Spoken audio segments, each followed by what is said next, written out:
Hi there, ladies and gents. My name is Michael J. Whelan. I'm a member of the Irish Defence Forces. I am also a historian and I write poetry. I'd like to read you a poem from my collection titled Peacekeeper, which was published by Doire Press in 2016. The poem I'd like to read you is called Paradox of the Peacekeeper in the Holy Land. So it references experiences of Irish soldiers and the history of United Nations peacekeeping, I suppose, in that neck of the woods in Lebanon. So, Paradox of the Peacekeeper in the Holy Land. I am forever walking upon the shore, betwixt the sand and the foam. The high tide will erase my footprints, and the wind will blow away the foam. But the sea and the shore will remain forever. Khalil Gibran. In Lebanon, I sought redemption, like the pilgrim at the crossroads of Heliopolis, on the Bekas great range where Bedouin caravans met and Romans laid their bodies down in supplication to their gods. To Aphrodite and Jupiter, and long before this peacekeeper came on what seemed a fool's errand, whose only armour was the feeble weave of a blue flag. Before these wars for modernity and religion, where the new city shadows fall like dead soldiers on the broken steps of Astarte's temple, where the priests of Baalbek burned incense, laid themselves prostrate with tribute and homage, beseeching fertility over the land and on the warriors on the eve of battle.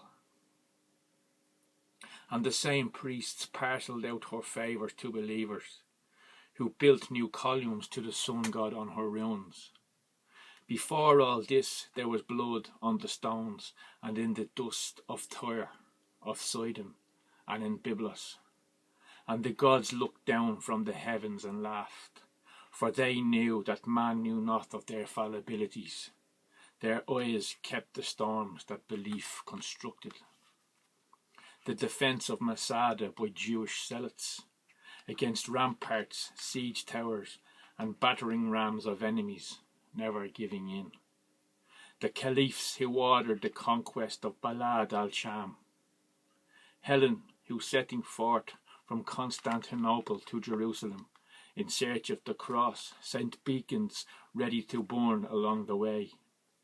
And Constantine, her son, converted his empire in promise to his mother, who lit the path for crusaders and the burial praises of 1,000 years, under these skies of mammotus clouds that hang like fronds of fruit above the hills at dusk, who rest like relics with Saracens and Mamluks, the swords of east and west, the holy books of Abraham, Mohammed, and Byzantium, where Gilgamesh cleaved the cedars for his ships, and where now the free man might dig with trowels once more, adjure in the temple of Bacchus, revere the flaked bones of gladiators under the triumphal arch of Valmena, the hippodrome at Tyre, where fishermen still cast their nets on the same Phoenician shore, in Galilee beneath the stirring sands of Jordan,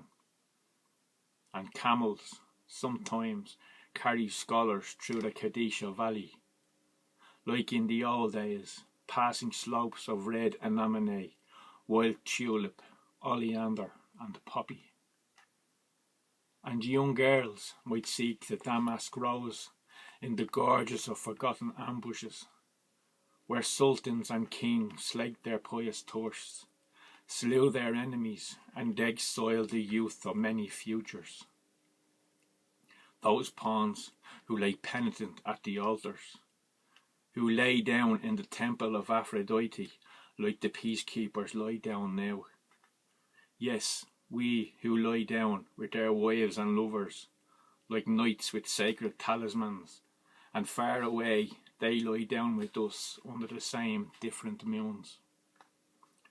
They wait and pray, looking up upon the many faces of the gods, who see us only as fleeting moments on the page of passing civilizations, the rising and setting of the sun, and we know the signal fires are burning.